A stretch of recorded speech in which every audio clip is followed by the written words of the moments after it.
นี่เนี่ยខ្ញុំទិញថ្ងៃ5ខែ1 2026ជំនួសខ្ញុំលេបបានប្រហែលហើយ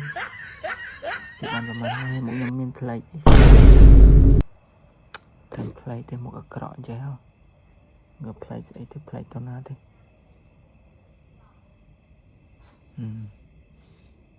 មានស្នាមប្រហោងទាំងអស់គ្នានេះដោយសារតែចាំងភ្លើងណាបានឃើញពណ៌សបានឃើញសនេះមកខ្ញុំពិតប្រកបមករងវងនេះមកផ្សេង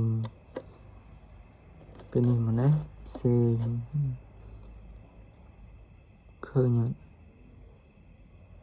មកជាប់ពេលខ្ញុំយកចេញចាំងភ្លើងទៅវាអត់ឃើញជាប់ទេដោយសារតែភ្លើងពណ៌ស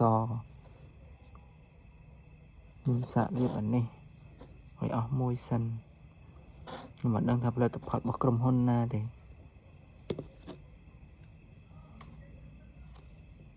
អានេះខ្ញុំអត់ប្រាប់តម្លៃប្រហែលទេចាំលាបអស់បានផលឬក៏មិនបានផលចាំខ្ញុំប្រាប់តម្លៃ